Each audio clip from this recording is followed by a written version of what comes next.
வணக்கம். ஆகாஷ்வாணி புதுச்சேரி செய்தி சுருக்கம் வாசிப்பவர் செங்கேனி பழனி.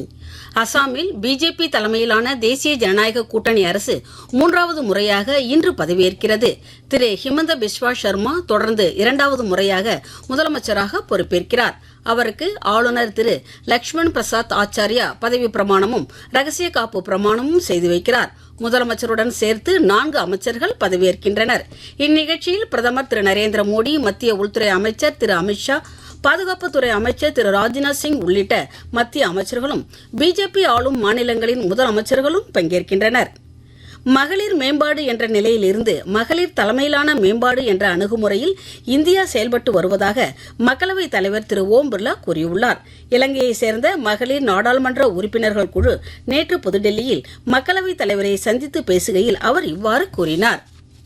புதுச்சேரி இந்திரா காந்தி அரசு பொது மருத்துவமனை மற்றும் பட்ட மேற்படிப்பு நிறுவனத்தில் உள்ள மருத்துவமனை கருத்தரங்க கூடத்தில் இன்று உலக செவிலியர் தினம் மிக சிறப்பாக கொண்டாடப்பட்டது. கைவிளக்கு ஏந்திய காரிகை என்று அழைக்கப்படும் பிளாரன்ஸ் நைட்டிங்கேல் அவர்களின் பிறந்த நாளான மே 12ஆம் தேதி உலக செவிலியர் தினமாக கொண்டாடப்பட்டு வருகிறது.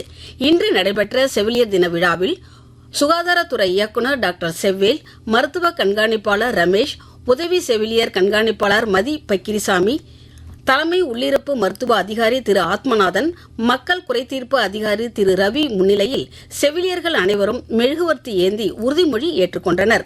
தொடர்ந்து அங்கு அலங்கரித்து வைக்கப்பட்டிருந்த பிளாரன்ஸ் நைட்டிங்கேலின் உருவப்படத்திற்கு செவிலியர்கள் மலர் தூவி மரியாதை செலுத்தினர். இதில் இந்திரா காந்தி அரசு பொது மருத்துவமனை செவிலியர் அதிகாரிகள், முதுநிலை செவிலியர் அதிகாரிகள் பங்கேற்றனர். இறுதியில் அனைவரும் வாழ்த்துக்களையும் இனிப்புகளையும் பரிமாறிக்கொண்டனர். இத்துடன் இந்த செய்திச் சுருக்கம் நிறைவு பெறுகிறது.